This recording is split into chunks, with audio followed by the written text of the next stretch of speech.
që dje themeluan me praninë e tyre foltoren e parë parlamentaro-qytetare në historinë e vendit, para pallatit të Krimit. Osman, ajo nuk ishte dje Partia Demokratike nuk kishte thirrur miting, kishte thirrur një foltore. Një foltore. Pse ne nuk kemi thirrur miting dhe nuk do thrasim miting, prapë edhe një herë. Për të gjitha ata që duan të vërtetën, ja u themi, për ata që spekulojnë, pastaj të vazhdojnë. Ne nuk thrasim, sepse ne do jemi të angazhuar, do angazhohemi në një proces analize, ristrukturimi, hapje të Partisë Demokratike, i cili është jetik. Në qoftë se ne vendosim për një protest apo për protesta masive, kjo bie ndesh me të paren. Pastaj të gjithë potencialet tona duhet mobilizohen për protestat masive. Jo, nuk ka qenë protest kombëtare, nuk ka qenë thjesht një foltore, dhe do të jetë foltore parlamentaro qytetare. Vinë ata që duhen të vinë. Kjo është. Çdo interpretim tjetër është absolutisht jo real. Çfarë ka qëllim ajo? Ajo ka qëllim që zëri qytetarëve kërkon dorëheqjen e Lumi Ballukut dhe Edi Ramës. Ajo ka qëllim që deputetëve që u mbyllet mikrofoni në parlament të vinë të flasin para qytetarëve, para shqiptarëve, para kryeministrisë.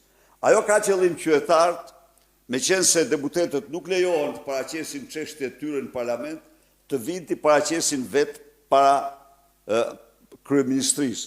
Pra, kjo foltore ka këto qëllime, është foltore parlamentaro qytetare. Janë të njohura këto në histori. Lexoni për revolucionin francez.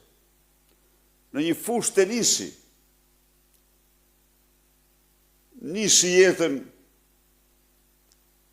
ai institucion që transformoi Francën dhe Europën.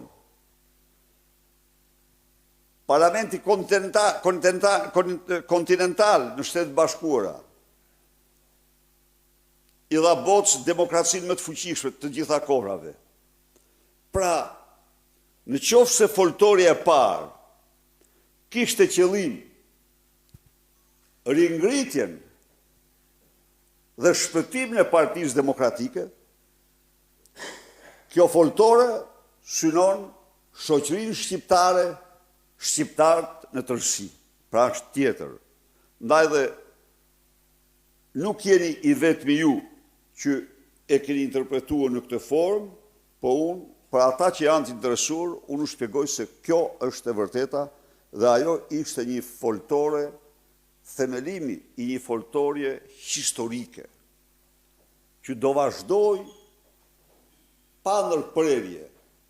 Natyrisht, kjo periudhë dhe njëherë, partia do përqendrohet sepse nuk mundet që partia të mos bëj analizën e vetë, që partia të mos përmbush detyrimet e saj për ristrukturimin, për hapjen e saj, për kontraktimin e vlerave. Të thuash që ti bësh të gjitha njëkohësisht, nuk është shumë e thjesht, nuk është kollaj t'i bësh, sepse veçanërisht një angazhim në protesta masive, e vërteta është që analizën do ta zbehte shumë, edhe nuk do të